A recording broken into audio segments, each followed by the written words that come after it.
2025 Town of Goffstown Select Board meeting. Would you please join me in the Pledge of Allegiance? I pledge allegiance to the flag of the United States of America and to the republic for which it stands, one nation, under God, indivisible, with liberty and justice for all.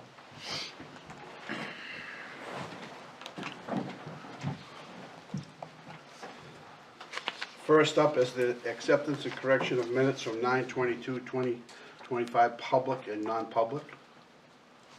I'll make a motion, we accept the 9/22/2025 public and non-public minutes with corrections if need be.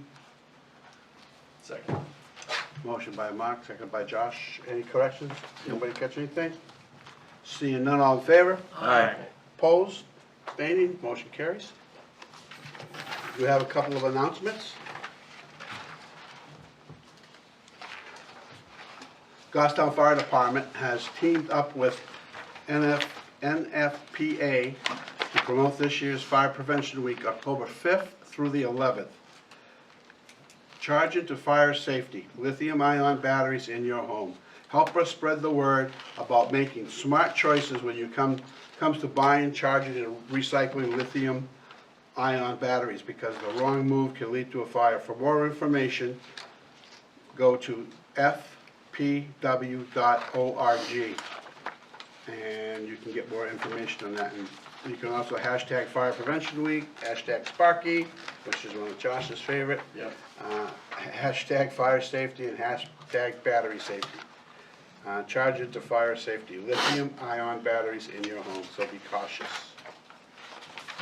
Anybody get other announcements? That's the only one I see. You have the dam.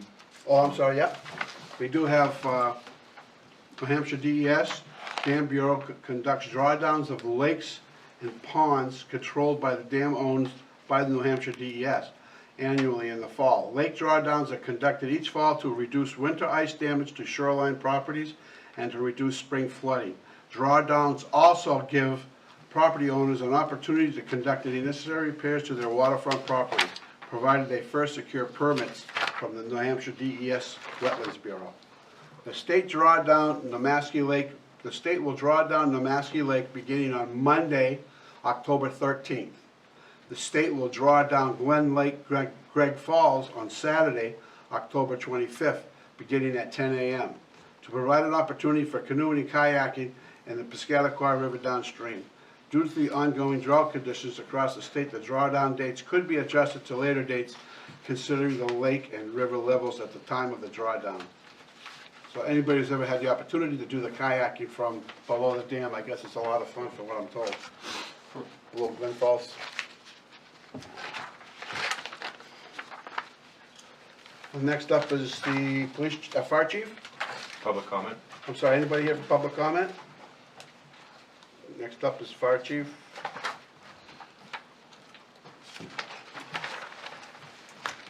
Good evening, Mr. Chairman, members. Good evening. Good evening.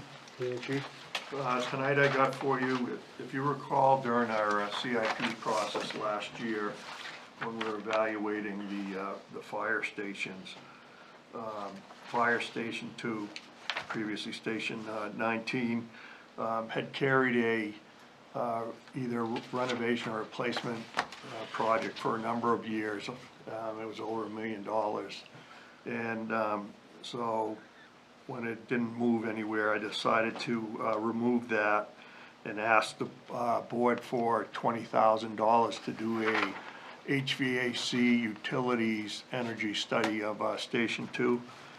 So what I have before you tonight is a proposed RFP to go out for a fire station utilities and systems upgrade for a renovation estimate for Station 2.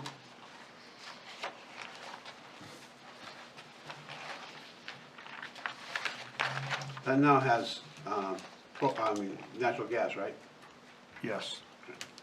Because it doesn't, need to make sure that's, the generator done by natural gas also? You know, that's a good question. I don't know. If it's the old one, it was 18, or Station 1, sorry. I thought that had diesel fuel in it.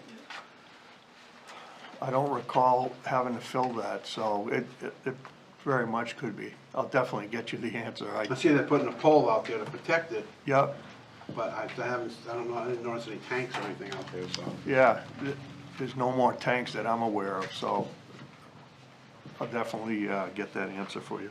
And Chief, you said this was previously budgeted? Yes.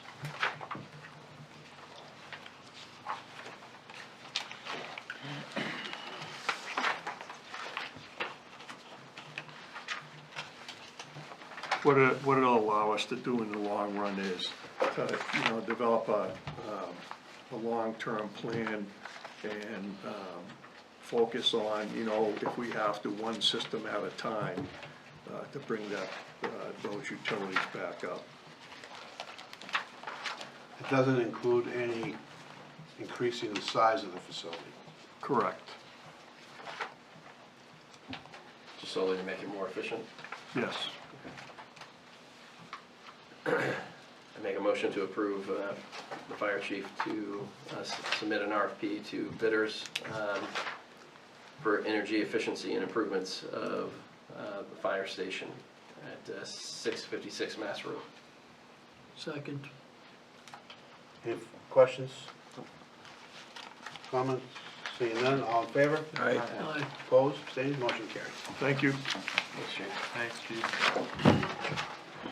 DPW director's up next.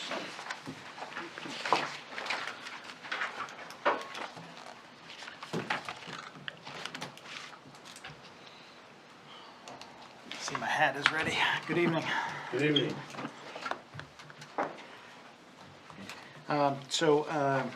This item was, I guess, a discussion under new business maybe a couple weeks ago. The discussion of the board was that they'd like me to come back in and talk to you folks about the transfer station operating hours and field any questions and see if there's anywhere else you want to go with that before we get too far into budgeting. I think, Josh, as you had brought it up, that people had questioned you on it. Yeah, I've been approached by a few people asking that maybe the hours could be different, maybe sometimes, or maybe even once a week, where it could be a little bit later, where they could get access to it, because a lot of people are working typically in the hours that are available throughout the week, but Saturdays are good typically in their mind, but they're not able to get there during the weekdays. And I think your timing here is saying that typically you're gonna average of 3.5 hours per 3.5 visitors per hour, right?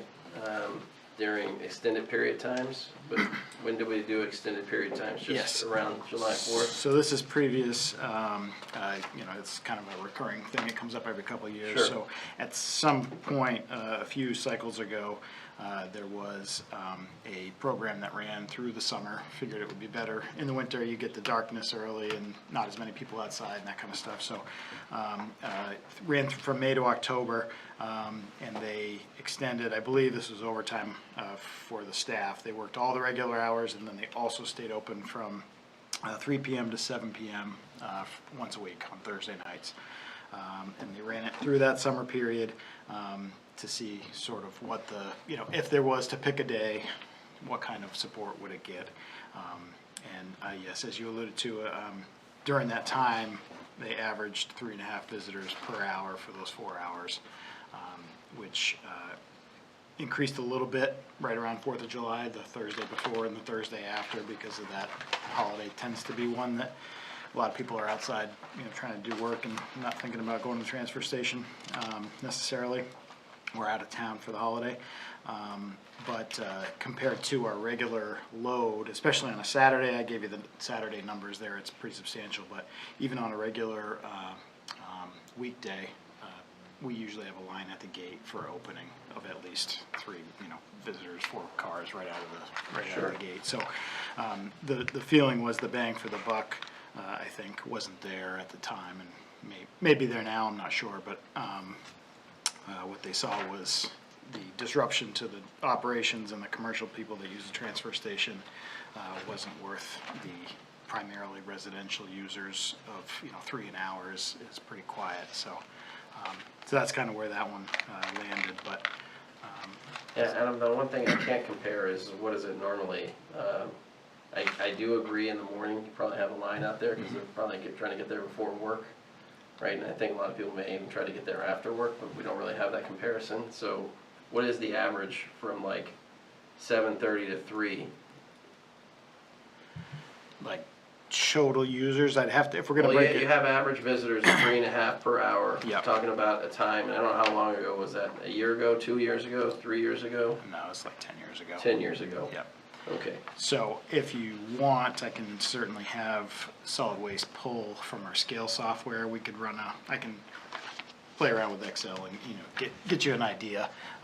It's significantly more than 3 an hour, significantly well, more. I think the town's increased in 10 years as well too, so probably not the same comparison in numbers either. Yeah. Not saying that your recommendation isn't accurate or right, just saying it's not a good comparison. Well, I don't think that this is something that you would wanna be starting to do next spring. Cause now it's kinda senseless, because 4 o'clock is almost, you're gonna be dark. Yeah, I'm not saying now, I'm just saying in general. And then it requires 2 people to be there? We would, especially with the issues we see at the transfer station with, you know, either the wrong material going in the wrong place or, you know, safety issues, of course, And- when you start working in the and- evening. When you come back with that other data, could you bring us what the dollar figure would be to do that? It's overtime for 2 guys, 8 hours of overtime, 4 hours for overtime for each guy, so it's 8 hours. Certainly, That's if you had to do overtime. If you shifted the hours, would you have to do overtime? it would reduce, so it's not a 1-for-1 exactly, because, my guess, not to Yes. disparage anybody, but if I had to guess, if some of our employees were told that their hours were going to shift to evening hours, there may be some absences on days that, or I've got to leave at 3:30, I got to pick up my kids or whatever it is. We may have to then find coverage from the highway division. Is usually the first fill, so that would be all overtime because their normal schedule is over at that point, so. So my question to Josh is, are you recommending that we open up 3 hours later? Yeah, potentially. I'm looking for other options that aren't necessarily what we've been doing. I think what we got back is just, here's what we've been doing. We recommend doing the same thing. The problem with that is that we have commercial people that use the facility that pay, and they come in that first part in the morning, so you would still have to have, I would think, you would still have to have a couple of people there for those, but you don't ever wanna run the place alone, because that's No. dangerous. That's dangerous. So, do the same people run all the positions throughout the week? Yes, yeah, we're one shift In operation. one shift? Yep.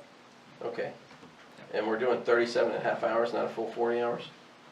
There's a half hour on either side, so our employees come in at 7 and leave at 3:30, so that gets the setup, and then at the end of the day, there's the counting of the scale and that kind of stuff, the cash drawer. So there's prep and cleanup at the end. And So we're open 37.5 hours, they're Yes. working 40 hours? Yep.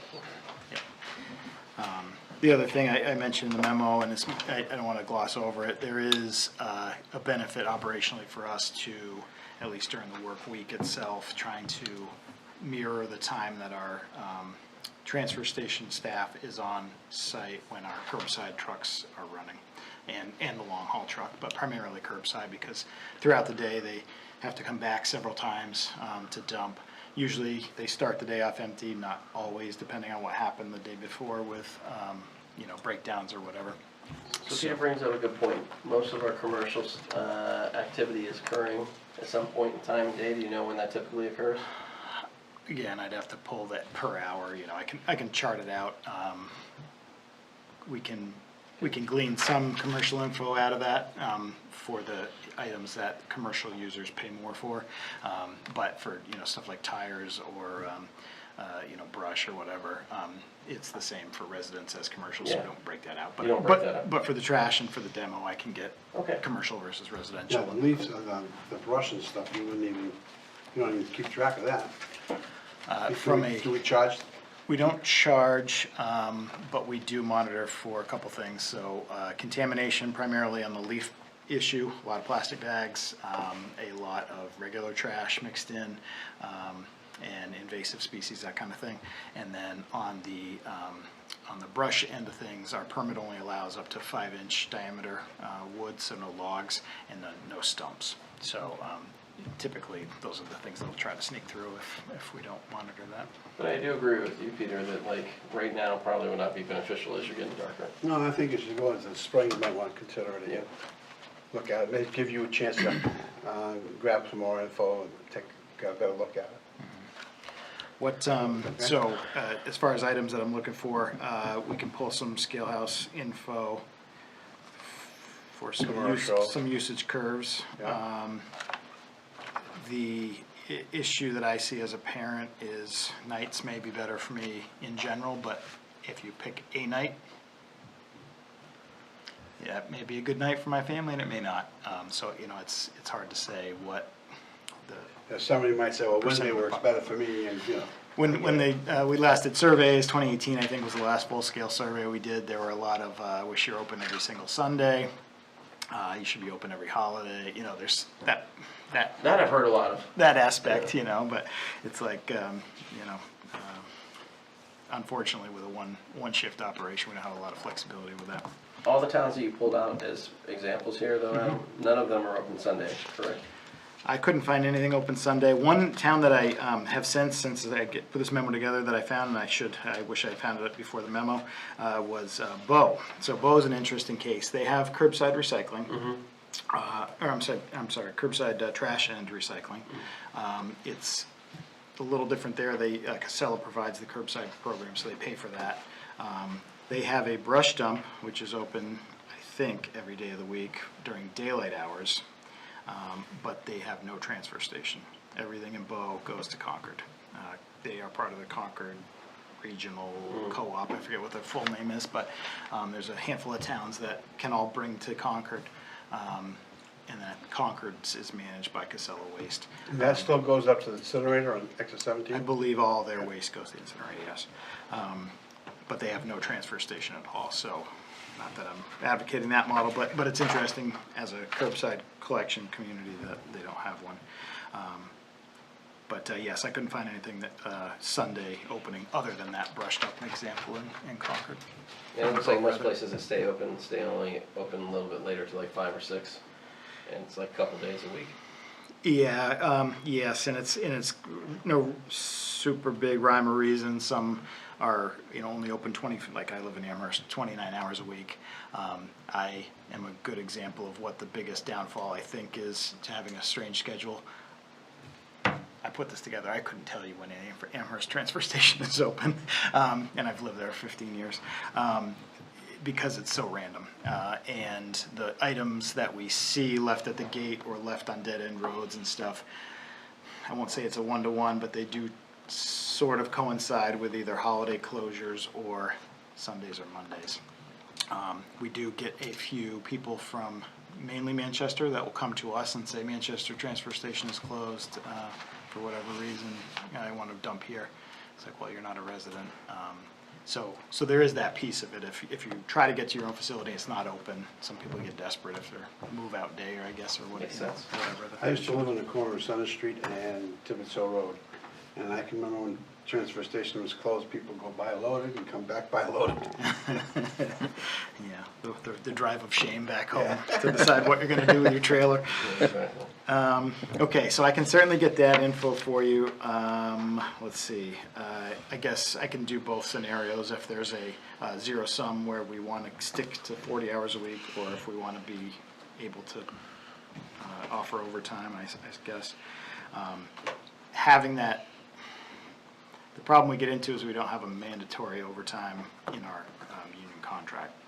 So there may be more discussions there if that's the board's inclination, is to be open more than the current number of hours a week in order to support. I don't think there's an inclination, I think we're asking. Right. Mark, I just want to, I can give you the info, but I can't necessarily say yes, we could even support that if it, So my question is, the people that are complaining, is it the commercial people that are complaining or the regular town residents? Josh, not that- sure. Residents, I haven't heard from commercial. Okay. 'Cause I was gonna say, we'll just kinda shift the hours, alternate the hours, and go from there, but, People get confused. yeah, that's right, but. See what All right, happens. anything else? No. All right, Adam, sometime after the first of the year. Okay. Thank Is you. that okay with you guys? I mean, there's no Yep. sense beating it to death right now. All right, can do. Thank you. I'll leave this for the next. I'm wearing that home. Oh, nice. Thanks, Al. Derek, you're up. Okay, tab 6A, you have your committee meeting assignments. Tomorrow night at 5:30 PM, the Village Pedestrian Bridge Ad Hoc Committee will meet at Parks and Rec at 5:30.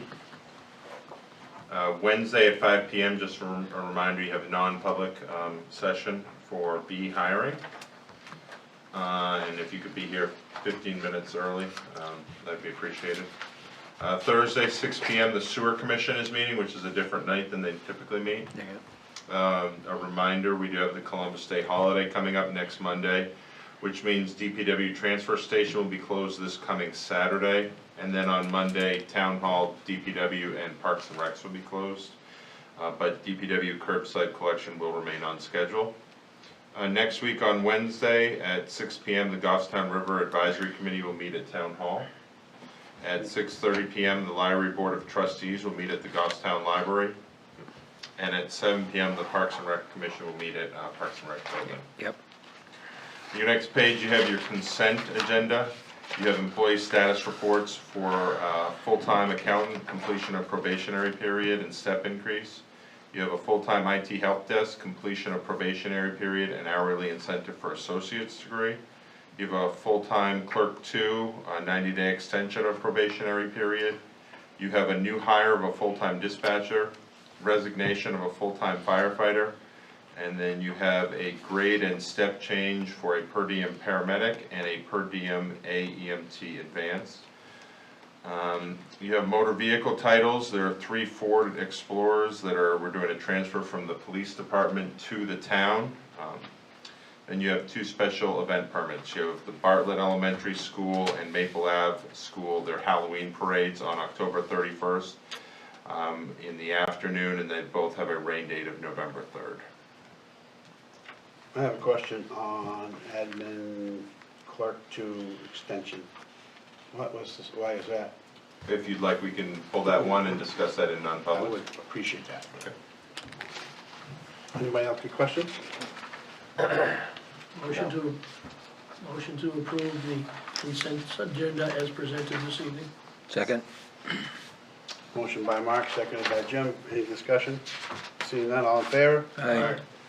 Opposed, abstained, motion carries. At tab 6C, you have volunteer appointment recommendations from the Conservation Commission and Parks and Rec Commission. The Conservation Commission recommends the Select Board appoint Daniel King as an alternate member for a term expiring March 31st, 2028. That is to replace Collis.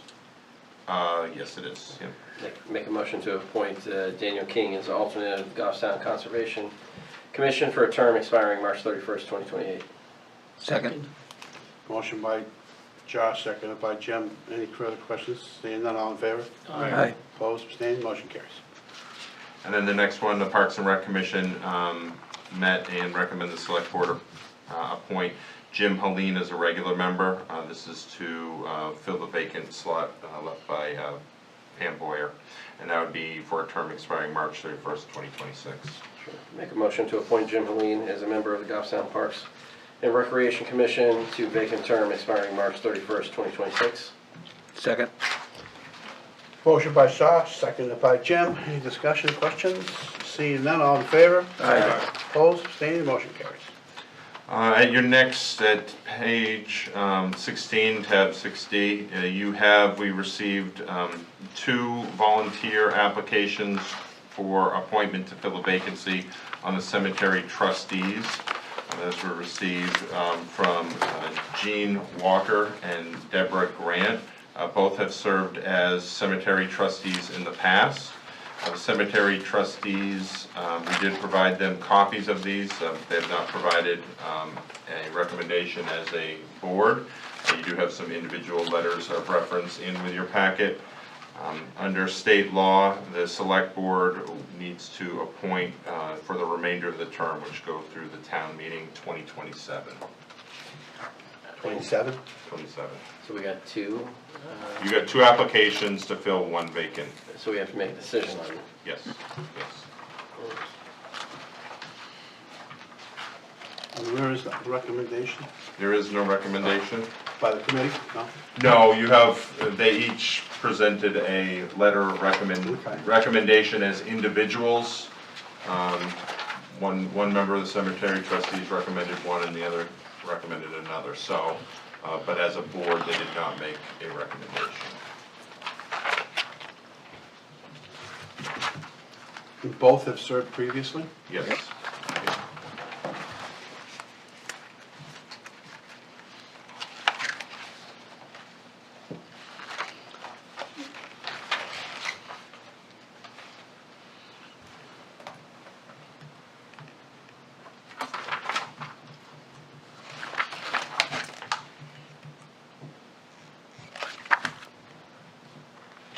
one of them served as the chair before.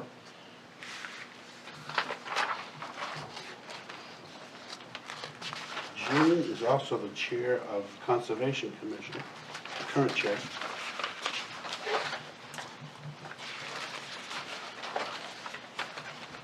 And the other, I don't know if she's serving on anything.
Anybody?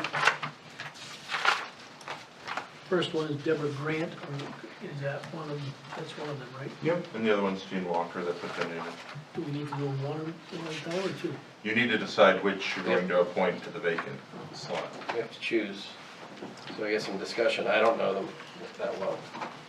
Well, go ahead. I would make a motion we approve Gene Walker. Okay, you gonna get a second to that one? And Any Jim? reason why? No, I read them this afternoon, and I said, let's flip a coin, and I still feel that way, so, they're both good, I think, so. They both qualify for the position. Did you have a reason you were moving to her? Not to twist things, but I know what Jean has done in town. I know the work she can produce, it's very good, and she's a reliable person when it comes time to getting things done. Well, I trust your judgment, so I'll second it. a motion by Mark, seconded by Jim. Any further discussion or questions? Seeing none? All in favor? Aye. Opposed, abstaining, motion carries. You're in, Gene.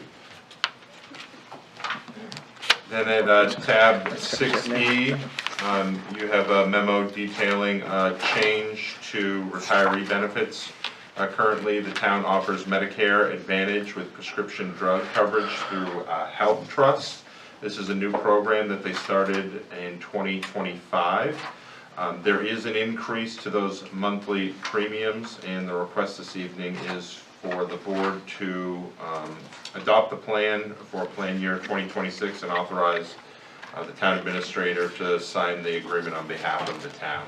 Again, this is 100% paid for by the retirees, and we can answer any questions you might have.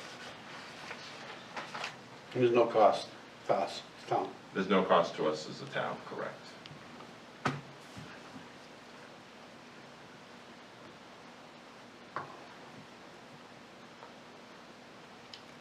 Motion to renew the MAPD plan option for plan year 2026 and authorize the town administrator to sign the agreement on behalf of the town of Goffstown. Second. Motion by Richard, seconded by Mark. Any discussion, questions? I was just wondering, are there any alternatives? I mean, that's $65 a month. I was thinking the same thing, Jim. I know. Good evening, everyone. So I'll just speak to this briefly. This is the supplemental, the wraparound plan. So they have to be on Medicare already, and then they can choose this as an option, or they can go to the open market as well. There are a handful of employees, retirees, former employees, who were grandfathered into the Medicomp without prescription. That remains available. We don't have the rates yet, because that gets set during our normal rate setting process, which will be later this month. But really, those would be the two options for Medicare eligible retirees. Either they're grandfathered in, or they're choosing to take a plan with the prescriptions. So there's no other option on the market for them? It would be the open market, where we have a lot of retirees that have looked around and instead they get their Part D coverage perhaps through a other insurance carrier. We had some retirees that came to us saying their monthly premium is like $1 a month. And we're like, I don't know where you found that, but hold on to it. So it just completely depends on what their coverage needs are. They have the ability to go out and shop it. They do, This is what we offer, just like any plan, we offer this plan. Right. But if they think they can do better on the outside, they can go out and shop it on their own. correct, They're yep, not tied into this. right. And then we But have, once they get out of it, can they get back in? depends if they're in a group plan. If they go out to another group plan, yes, they can come back in. But if they choose to just completely go off to the individual market, then they would not be able to come back to a group plan. No, So- yeah, go ahead, Jim. No, go ahead. No, they can go into another group, because that's what holds costs down, a group, so. Yes. They can do that. Yep. So is the reason that we're only offering this one, or there's no other like insurance providers, because this is what we use for the town? Right, so the carrier that we use for the town, the Health Trust Risk Pool, as a pool, they only offer the without prescription for grandfathered individuals, Got it. or this one with prescription. They have about 75,000 retirees on this plan, statewide, and they tailored it specifically to be a gap, to fill any gap that Medicare would. So we have no choice, this is the one. This is the plan. Yeah, if it's gonna be in Health Trust, and one of the benefits of staying with Health Trust is, most private insurers would not directly deal with New Hampshire Retirement System for billing, and they have set up an agreement with New Hampshire Retirement, so they'll actually receive the payments, so the retiree doesn't have to handle that on a monthly basis. Plus, they provide customer support for our retirees, rather than that being filtered through here, through Town Hall. And any retiree prior to age 65 can choose any active plan that their position would have been able to choose. Motion. That was the discussion. Okay. Any more discussion? No. Seeing none, all in favor? Aye. Opposed, abstained, motion carried. Now we go to 7C. There's not a lot on here. Good.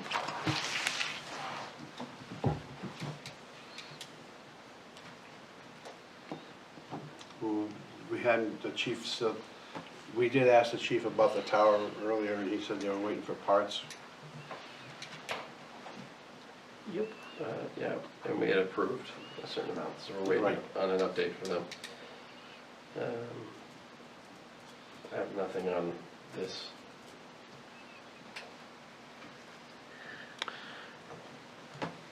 I forgot, where did we leave the police station? More plans, more info. So the board needs to still make a decision, with probably input from the community as well as the police department on a location, what the appropriate location is, and then you need to start community outreach as well as schematic designs to kind of move on to the next step. But we haven't done, we're not doing anything right now to. No, effectuate we're, that. so the police chief and I need to provide a follow-up to Brent Singer. They had a couple of questions to finalize the report. And I'm sure that we'll be talking this week about that, to get Brent Singer and LaValle, the architects, some answers to that so they can finalize the report. We're supposed to get some cost updates too, I think. Yes, That was- yep, that's what yep, I- and that's one of the Okay. information that they were gonna provide us. Yeah. Okay, thank you. So it's kind of hard to make a decision on how expensive it is gonna be, putting down. Anybody got any new business to bring up? I have 2 items, Peter. Go ahead. One is, at the planning board meeting last week, one topic that was brought up was warrant articles on state zoning changes. Do you know anything about that, Derek? Yeah, that's something that we're gonna be, I met with Joanne as well as our circuit rider planner last week, to kind of plan out how the circuit rider is gonna be handling the absence, and that's one of the questions we're gonna be reaching out to our attorney on how to handle those, if that's something that, because it's state law and it's mandated by state law now, will we be putting those out as Yeah, do warrant we even articles? have to? Yeah, Exactly, yep, so we're waiting to hear back from the town attorney the best way to approach those things. because I think what she was saying is that, that some towns are doing that, but my question is if the town turns down something that's a state law, like, what do you do then? Like, I don't even know why we're even putting them out, we shouldn't be. Yep, and we're just getting clarification on the process. So the topic of discussion was that we're gonna put warrant articles out on something that's state law. Right, but a little bit of discussion that I got involved in was, is there a certain, with a piece of property like in Pineville, a piece of property is taken over, or can you design it where, yes, you can have multifamily, but you require a commercial retail or a retail underneath, like a first floor retail? So, yes, you're approving you're approving the multifamily over a business, over a store, over laundry or whatever. And it's done. I saw one yesterday. I was at the store that, I know, but the zoning ordinances have already been initiated by the state, so I don't know how we could vote on those, like, they're already out. well, I think the zoning ordinance says that they can take commercial property and you can make it residential, or retail, not commercial, it's retail, commercial, right? Not industrial, but commercial. Correct, commercial can be used for multifamily, but, But what's the clash between the town and the state? so there were a lot of changes on the state level, specifically, really 2 main topics. One was accessory dwelling units. There were changes in the state law that supersede our zoning. One is on, that it can be detached. And then the other big one is allowing multifamily in the commercial district, which currently is not a permitted use in our zoning ordinance. So what's the legal question though? What, the state has So if, put that in the so law. I guess our question is, do we have to go out to warrant article? If this is something that's mandated by state law, do we have to, do it as, and put it in front and change the zoning ordinance? Or, Or does it just eliminate or our does it zoning just, ordinance? or does We it should just be able to eliminate change our that? zoning ordinances based upon the state law. Right. Well, to Okay, change the zoning I- ordinance, you gotta have a vote on it, if you just. Because the planning board may wish not to make any changes, because you could have a change up at the state level to bring it back, and then you have to change your zoning ordinance So back. the question is, once the state puts it into law, do we have any options? Or can we Exactly. change it, or can we Yep. just have to accept it? That's So we're the- just getting that clarification. All right. So one of the issues I would have doing with that is we put out a whole bunch of warrant articles at voting time, and now you're gonna have having a whole bunch of things there clouding maybe other articles that need to get voted on. Well, that's a planning board thing, that really, that goes to the planning board articles, that's their privy of what they put in. Well, everybody on We the don't- planning board was like, seemed like they were against it. Well, then they won't do it. Yeah, we've talked about it, like I said, we talked about it on Monday, we met with Sylvia, and we're looking at that issue right Okay. now. Okay. We don't have an answer. The second item I have is, and I lost track of it, Derek, where were we with the checkbook register? I know we were going off and doing some things. Did we make that accessible already? We have not. The one thing, we did hear back from NHMA legal on that. And if we have somebody that's being paid as a contractor, which is the way Parks and Rec pays referees as well as scorekeepers, they would be shown, there would be no private information, even if they were under the age of 18. The question NHMA did bring up is, you know, why are you paying your scorekeepers and some of these as contractors, and why aren't you having them as just per diem employees? You'd have to collect all the tax documentation for that and have them do that. So, but that was really, but yes, there was no exception if they were under 18. There's no privacy, because somebody could come in today and ask for a copy of the warrant and their names would appear on it. I think that was primarily the board's concern. Okay, so we just need to figure that part out. Yeah, so we can start posting those on the website, and then I don't know if this board wants to direct Parks and Rec to do anything differently with, I guess, minor scorekeepers or anything else that's currently paid as a Do we need to give contractor. legal opinion on that? Legal opinion, no. I mean, I think if we go out to the town attorney, they actually, because you are directing the type of work you're doing, they really should be part-time employees. I think that's my point. We ran into this a few years ago with Yeah. somebody else. Yeah, referees are a little bit different, but because they have the ability to take and say yes or no to games, but But they don't work, we pay them, but they're under the direction of, usually under the direction of another organization, not Yeah. individual. yes, yep, Yeah. yeah, or lacrosse, yeah. Right. Yep. So then we probably should get that corrected as well here. Right, Peter? Right. Okay, so we need to talk to Rick, or, Yeah, I mean, it's, how does the board wanna handle that? well, we had already approved to post the check register, I think that's. I think you were waiting for an answer on that, from NHMA, on how the money, because the concern I heard from the board were, you were concerned that there were minors' names that are part of the AP check register. Correct. They are not, if they are a contractor, it is not protected by privacy laws.